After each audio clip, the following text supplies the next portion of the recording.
Value added method. Now what is a value added method? ये होता क्या है पहले तो ये समझते हैं. What you mean by value added?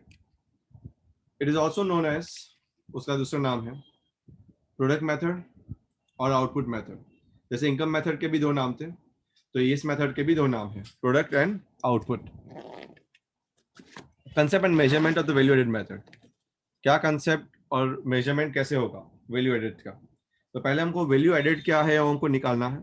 The very first thing you to find it out value added, and then we are going to find it out how national income can be calculated with the help of this.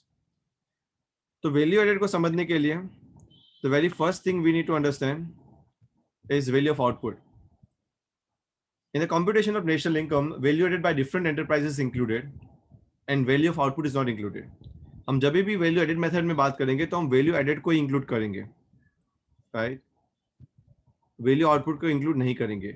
पर value added को समझने के लिए value of output को निकालना बहुत जरूरी है. जब तक आप वैल्यू ऑफ आउटपुट नहीं निकालोगे वैल्यू एडेड समझ में नहीं आ सकता आपको, right? So it is very important. So thus it is crucial to differentiate between these two concepts. What is value of output and what is value added? ये दो concept को समझना पड़ेगा. A, value of output, and B, value added. So what is value of output and what is value added? Right? Let's understand these two concepts. पहले value of output. Value of output समझने के बाद ही value added समझ में आएगा.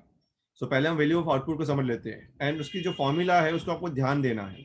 हर एक जो formula आप सीखोगे इसमें वो सभी फॉर्मूला को ध्यान देना है बिकॉज वो फॉर्मूलाज के ऊपर ही दूसरी फॉर्मूला बेस्ड है, right? So first understand what you mean by value of output. The value of output is estimated at the current prices prevailing in the market. जब भी हम वैल्यू ऑफ आउटपुट बोलते हैं वो जो मार्केट में जो भाव चलते हैं ना उसके ऊपर से ही वैल्यू ऑफ आउटपुट निकलती है. फॉर एग्जाम्पल, कितने कोको कोला के बॉटल्स बने तो वो मार्केट में जो कोको कोला के भाव से जो बिकती है कोको कोला बॉटल्स उससे ही वैल्यू ऑफ आउटपुट बनता है. सो ये prices prevailing at the market पे है तो उसका मतलब ये हो सकता है कि वैल्यू ऑफ आउटपुट आपको जो मिलेगा ना वो ऑलवेज मार्केट प्राइस पे मिलेगा एट एमपी, राइट? ये याद रखना, सिर्फ आगे काम लगेगा आपको. It is called the value of output at market price. इसीलिए जो वैल्यू ऑफ आउटपुट जो आएगा वो ऑलवेज आपका कैसे आएगा? मार्केट प्राइस पे ही आएगा. Now, value of output can be defined in two ways. उसको दो तरीके से डिफाइन किया जा सकता है. That is number one. That is value of output of a firm is the market value of all the goods and services produced by it during a accounting year. तो एक accounting year के दरमियान जितना भी goods and services आप produce कर रहे हो, there are varieties of goods, thousands of goods, millions of goods I can say, and this all have been produced. आपको करना क्या है पता है? हर एक गुड्स में हर एक गुड्स का क्वांटिटी निकालना है, राइट? और उसको मल्टीप्लाई करना है उसके मार्केट प्राइस के साथ. सो एक्चुअल में देखने जाए ना तो वैल्यू ऑफ आउटपुट है क्या?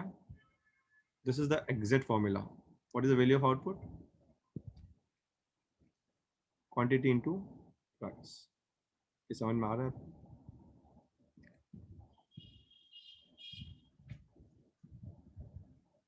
यस.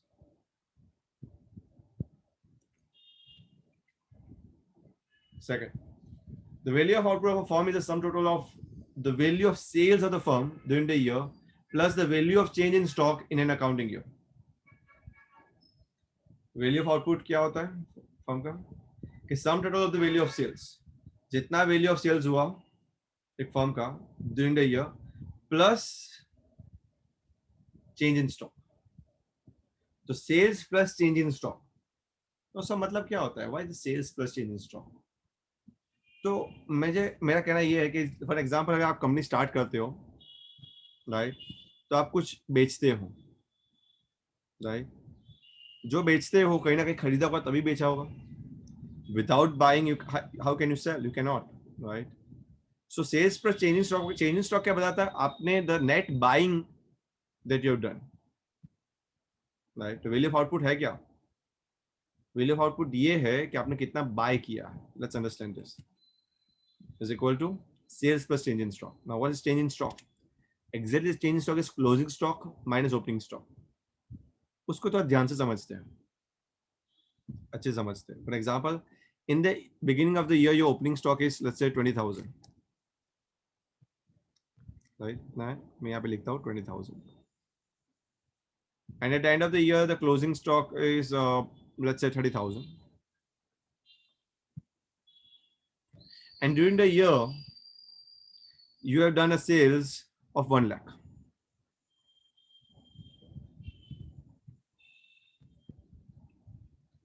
So sales जो किया वो तो कहीं ना कहीं खरीदा होगा, that is final, that is the value of output, या कहीं ना कहीं बनाया होगा, right? ये तो उत्पादन किया ही होगा कहीं ना कहीं 1 लाख का, तो that is final. But आपने जो स्टॉक पड़ा है, क्लोजिंग स्टॉक जो पड़ा है, right? This is opening, this is closing, right? जो क्लोजिंग पड़ा है उसमें से ओपनिंग को माइनस कीजिए, उसका मतलब ये होता है कि opening starting of the year में आपका 20,000 स्टॉक था, एंड ऑफ द ईयर 30,000, कैसे हुआ? 10,000 एक्स्ट्रा आया ना, कहां से आया वो 10,000 एक्स्ट्रा? कहीं ना कहीं आपने बनाया होगा तो ही ना। तो कहने का मतलब 1 लाख बेचा वो तो बनाया ही है, प्लस 10,000 भी बनाए हैं हमने एक्स्ट्रा, यानी आउटपुट कितना किया हमने इस साल का? 1,10,000। ये समझ में आ रहा है सबको? Please raise your hand if you don't understand this. Yes sir. Vibhuti, do you understand this?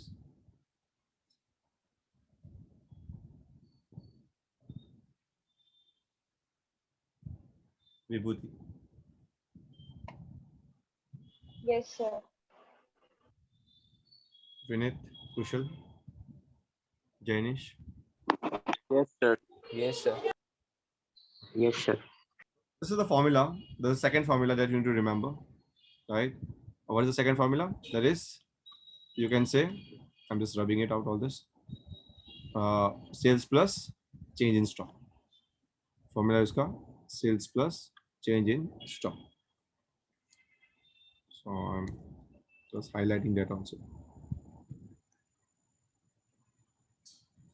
And change in stock को अगर enhance करें, change in stock को अगर मैं बोलूँ तो change in stock का मतलब होता है, इसकी formula है change in stock की, closing stock minus opening stock. So value of output is not included in the national income computation. याद रखिए, value of output national income में count नहीं होता, only value added होता है। ये value output से find कर रहे हैं, ये find क्यों कर रहे हैं value of output? क्योंकि हमको जाना है value added की तरफ। तो value added तभी समझ में आएगा जब value of output समझ में आएगा। तो हम निकाल तो रहे value of output, but remember it is not going to be included in the national income. Only value added is going to be included. Let's understand that.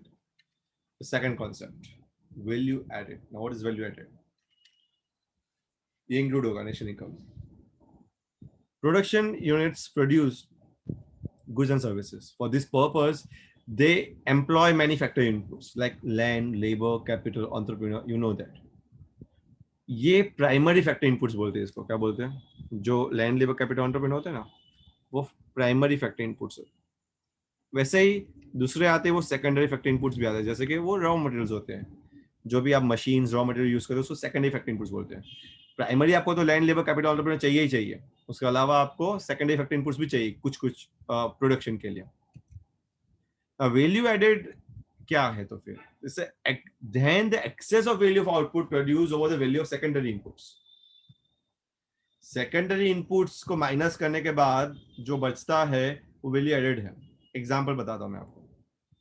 For example आप cornflakes बना रहे हो, right, in a big firm. तो cornflakes के लिए corn चाहिए होता है, तो वो जो कॉर्न यूज किया ना, वो रॉ मटेरियल, उसका raw material you can say the secondary factor inputs. जो कॉर्न यूज किया ना, that you have to minus. तो सपोज समझ लो, हो सकता है कि आपने 2.5 लाख का कॉर्नफ्लेक्स बनाया और उसमें से आपने 1 लाख की मक्का यूज की, यानी कि कॉर्न यूज किया, तो आपका वैल्यू एडेड कितना हुआ? यस, बोलो बोलो।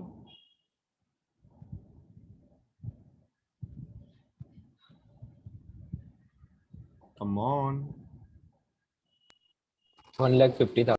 यस, 2.5 लाख का वैल्यू ऑफ आउटपुट था, उसमें आपने सेकेंडरी इनपुट्स को माइनस करना है। सेकेंडरी इनपुट्स यानी जो इनपुट्स यूज हुए हैं, क्योंकि वो तो कॉर्न तो आपने नहीं बनाया ना, आपने कॉर्नफ्लेक्स बनाया, मैं मानता हूँ। कॉर्न तो फार्मर से आया होगा ना, कहीं से आपने उठाया ही होगा ना directly, right? If you have cornflakes की फैक्ट्री है तो, सो कॉर्नफ्लेक्स बनाने के लिए जो कॉर्न का यूज हुआ, that is your intermediate goods. क्या बोलते हैं उसको, हम पढ़ चुके हैं ना, final goods and intermediate goods, याद है कि नहीं? स्टार्टिंग याद आ रहा है? Yes. Yes, sir. So value of added क्या होता है? Value added is equal to value of output minus value of secondary inputs. दूसरे लैंग्वेज में मैं बोलूं तो उसको ऐसे भी बोल सकता हूं कि value added is equal to value of output minus value of intermediate consumption.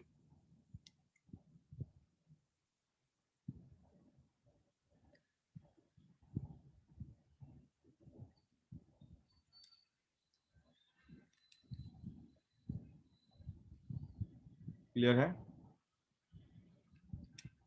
और या फिर हम ऐसे ही बोल सकते हैं, तो वैल्यू ऑफ आउटपुट की फॉर्मूला क्या है? हमने अभी देखा वैल्यू ऑफ आउटपुट की फॉर्मूला लास्ट स्लाइड में देखा। Come on. Sales plus closing stock minus opening stock. Yes, sales plus change in stock, sales plus closing stock. तो मैं ऐसा भी लिख सकता हूँ ना, वैल्यू ऑफ आउटपुट की जगह पे मैं ऐसा लिखो तो चलेगा, sales plus change in stock. Yes, चलेगा कि नहीं चलेगा?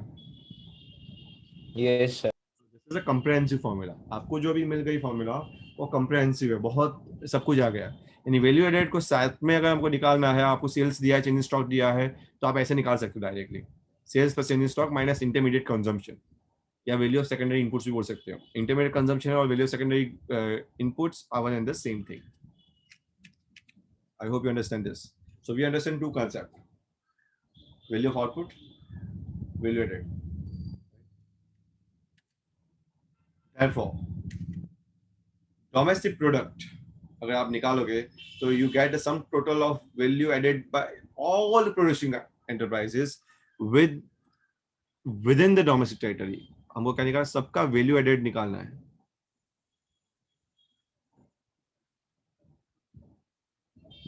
right? This is, there are two types of value added। value added भी दो तरह के होते हैं। There is one we call as value added market price MP and value added factor cost। market price, अभी हमको ये कौन सा मिल रहा है? हमको ये मार्केट प्राइस पे मिल रहा है। क्यों? क्योंकि value of output he market price पे, हमने देखा स्टार्टिंग में, याद है? मैंने बोला याद आएगा आगे। Value of output he market price पे हमको निकाल रहे हैं, तो वैल्यू एडेड भी कैसे निकलेगा?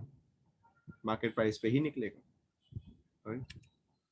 So value added and market price भी दो तरह के, GV8MP एंड NV8MP। अब ये GVA क्या है सर पूछोगे तो मैं बोलूंगा GVA और कुछ नहीं है, वो GDP है।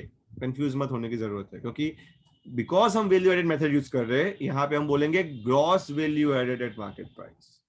बिकॉज हम वैल्यू एडेड मेथड यूज कर रहे हैं, हम बोलेंगे net value added. Actually GVA at MP बोलो या फिर GDP एट MP बोलो, एक ही बात है, दोनों में अंतर कुछ भी नहीं है। यहाँ पे डोमेस्टिक प्रोडक्ट क्यों बोलते थे हम? बिकॉज इनकम मेथड थी। वैल्यू एडेड मेथड क्यों? वैल्यू एडेड मेथड में वैल्यू एडेड बोलेंगे, ग्रॉस वैल्यू एडेड बोलेंगे। यहाँ पे हम NVA को NDP भी बोल सकते हैं, one and the same thing, एक ही बात है। वैसे वैल्यू एडेड फैक्टर कॉस्ट में GV8FC यानी GDP8FC बोलो, और NV8FC या NDP8FC बोलो, one and the same thing. This NV8FC is domestic income, ठीक है, एग्रीगेट याद है, and this GV8MP is GDP, दूसरा इंपॉर्टेंट एग्रीगेट जो आपको याद होगा। समझ में आ रहा है यहाँ तक सबको? Yes, sir.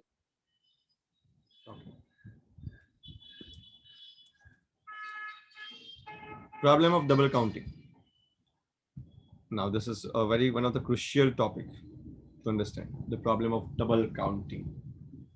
Now what is double counting और क्या problem क्या होता है? Let's understand। While estimating national income by value added method, sometimes the value of a product is counted more than once। ऐसा होता है काफी टाइम, एक से ज्यादा बार काउंट हो जाता है। क्यों? क्योंकि हम वैल्यू एडेड निकालने का भूल जाते हैं और आउटपुट, वैल्यू ऑफ आउटपुट निकालते हैं। और यही प्रॉब्लम को it is called double counting. यही प्रॉब्लम को प्रॉब्लम ऑफ डबल काउंटिंग बोला जाता है. Let's understand what is this. It leads to the over estimation of the national income. इससे से नेशनल इनकम ओवर एस्टिमेट हो जाती है, ज्यादा हम लिख देते हैं. For example, suppose a farmer produces 5 quintals of wheat. He sells his wheat to the baker at a price of 1000 per quintal. Farmer ने 5 क्विंटल वीट उगाए, ग्रो किए, राइट, 5 क्विंटल, और 1000 पर क्विंटल पे बेचा तो कितना हुआ? उसने 5000 के वीट बेचे, ऐसा बोल सकता हूँ. नाउ बेकर के पास आया, जैसे ही converts the wheat into breads. Let's say wheat को उसने आटा करके वो ब्रेड बना दिया उसने, और उसने 10,000 के ब्रेड बेचे मार्केट में यानी ग्रोसर को बेचे. कितने में? 5,000 का इनपुट, 10,000 का बेचा. मुझे बोला वैल्यू एडेड कितना हुआ? 5,000. यस, दैट्स डेफिनेटली ट्रू, क्योंकि वैल्यू ऑफ आउटपुट 10,000 का है, उसका उत्पादन 10,000 का है टोटल, और उसमें से 5,000 का तो फार्मर ने दिया था ना. Very true. तो बाकी का 5,000 वैल्यू एडेड होगा. सबको समझ में आ रहा है ये? Yes, sir. Now the grocer sells this bread to ultimate consumer for 12,000. वो 12,000 में बेच रहा है ग्रोसर को, राइट. तो ग्रोसर के लिए वैल्यू ऑफ आउटपुट होगा 12,000. वो वैल्यू एडेड कितना होगा उसके लिए, तो बताएगा? What is the value? 7,000. No, उसके लिए सिर्फ ग्रोसर की बात कर रहा हूँ. उसका लिए तो इनपुट क्या है? 2000. 2000. यस, उसके लिए तो इनपुट क्या है? 10,000 का इनपुट है, उसमें से 10,000 की चीज वो 12,000 बेच रहा है, तो 2,000 ही उसका वैल्यू ऑफ वैल्यू एडेड है. समझ में आ रहा है? Yes everyone? Yes, sir. Now this is where the double counting starts. अभी फार्मर, बेकर एंड ग्रोसर तीनों ने वैल्यू ऑफ आउटपुट निकाला. अगर हम वैल्यू ऑफ आउटपुट गिनते हैं ना तीनों का, तो हम बोलते हैं कि फार्मर ने 5,000 का उत्पादन किया, बेकर ने 10,000 का उत्पादन किया, ग्रोसर ने 12,000 का उत्पादन किया, तो वैल्यू ऑफ आउटपुट हो जाता है 27,000. बट दिस इज रॉन्ग, क्योंकि अगर वो 10,000 का उत्पादन कर रहा है बेकर, तो उसमें 10,000 तो में से 5,000 तो फार्मर का ही है. तो अल्टीमेटली एक्चुअल बेकर कितना उत्पादन कर रहा है? वो तो 5,000 का ही उत्पादन कर रहा है, राइट. 10,000 माइनस 5,000. अगर जैसे कि ग्रोसर 12,000 का उत्पादन कर रहा है, तो 12,000 कुछ ग्रोसर का नहीं है, उसमें से 10,000 तो बेकर ने दिया हुआ है. तो अल्टीमेटली अगर हम देखने जाए तो ग्रोसर का उत्पादन कितना है? सिर्फ 2,000. समझ में आ रहा है? Now this is where the cruciality starts. So 27,000 is not actually the value of output. Exactly the value of output is what? You know, what is exactly the value of output? It's 12,000. जो grocer ने किया ना, वही उसका उत्पादन. एक तरीका है ये गिनने का कि फाइनल प्रोडक्ट अप्रोच है जिसको बोलते हैं हम. या फिर आप क्या करो, ये तीनों को ऐड कर दो, तो भी आपको क्या मिलेगा? What you get is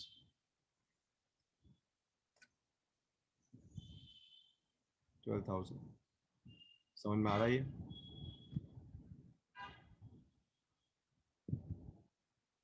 yes, Yes, sir. Right. तो वैल्यू एडेड अगर सबका गिनोगे तो भी आपको 12,000 मिलेंगे.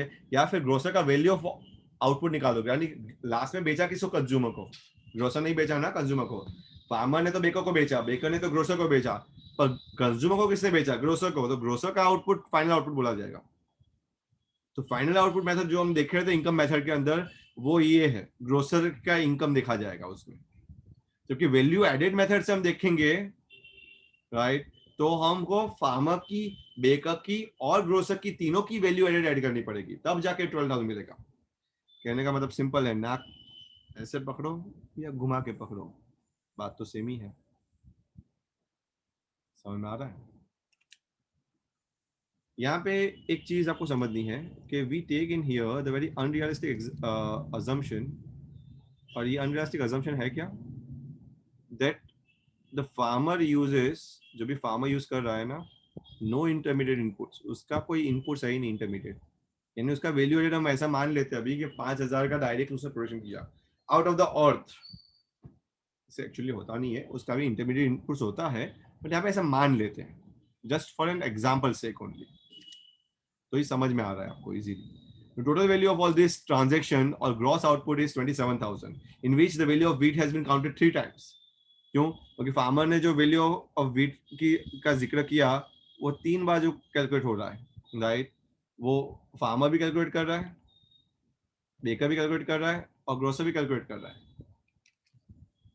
जबकि वैल्यू ऑफ व्हीट 3 टाइम्स और वैल्यू ऑफ ब्रेड 2 टाइम्स है.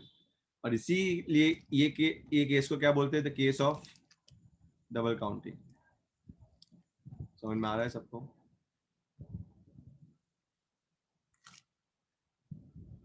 Yes. Yes. How to avoid double counting, ये डबल काउंटिंग को अवॉइड कैसे करें, very important. There are 2 alternative methods or ways of avoiding double counting. Number 1, value added method. पहली method ये है, जिसके अंदर according to method first of all identify intermediate consumption, सबका इंटरमीडिएट कंजम्पशन निकालो और then calculate value added of each producing, जैसे farmer, baker, grocer, तीनों का अलग से वैल्यू एडेड निकालो, राइट? और वैल्यू एडेड सबकी का वैल्यू एडेड आप ऐड करो, value added by each producing unit, right? Value added method में सबका वैल्यू एडेड निकाल के और उसको ऐड कर दो. सो value of output minus value of intermediate consumption, पर ये सबका ऐड करो, फार्मर का, बेकर का और ग्रोसर का, तो आपको वैल्यू एडेड मिलेगा. तो जैसे कि फार्मर ने मकाई ग्रो की है 5,000 की, और कॉर्नफ्लेक्स वाली कंपनी ने 12,000 का कॉर्नफ्लेक्स बनाया है, तो वैल्यू एडिशन कितना किया कॉर्नफ्लेक्स वाले ने, तो बोलेंगे उसमें 5,000 वाले तो फार्मर का क्या था, फार्मर का मकाई थी, तो एक्चुअली उसका वैल्यू एडिशन हुआ है 7,000. समझ में आ रहा है? किसका? कॉर्नफ्लेक्स वाले का. क्लियर हो रहा है? या फिर आप फाइनल प्रोडक्ट मेथड यूज करो. फाइनल प्रोडक्ट बोलते हैं कि आप सिर्फ फाइनल प्रोडक्ट को ध्यान में लो, क्योंकि वैल्यू एडेड में क्या होगा, एक मिनट, वैल्यू एडेड में क्या होगा कि 7,000 वैल्यू एडिशन मकाई वाले का, राइट? और 5,000 वैल्यू एडिशन, तो मकाई वाले का नहीं, कॉर्नफ्लेक्स वाले का, और 5,000 वैल्यू एडिशन मकाई वाले का. तो एक्चुअली 5,000 वैल्यू एडिशन फार्मर का प्लस 7,000 वैल्यू एडिशन कॉर्नफ्लेक्स वालों का, दोनों का ऐड करोगे तब 12,000 आपको नेशनल इनकम मिलेगी, दोनों की इनकम मिला के. जबकि सेकंड है फाइनल प्रोडक्ट अप्रोच, जिसके अंदर आपको क्या करना है, सिर्फ फाइनल प्रोडक्ट यानी कि जो कॉर्नफ्लेक्स बनाया ना जिन्होंने, उसका ही 12,000 आप गिनो और कुछ गिनो ही मत. समझ में आ रहा है? So final products are those products which are purchased by directly by consumers. तो consumers तो कॉर्नफ्लेक्स ही खा रहे हैं ना, क्योंकि कॉर्न तो यूज हो गया इंडस्ट्री में कॉर्नफ्लेक्स बनाने के लिए. समझ में आ रहा है?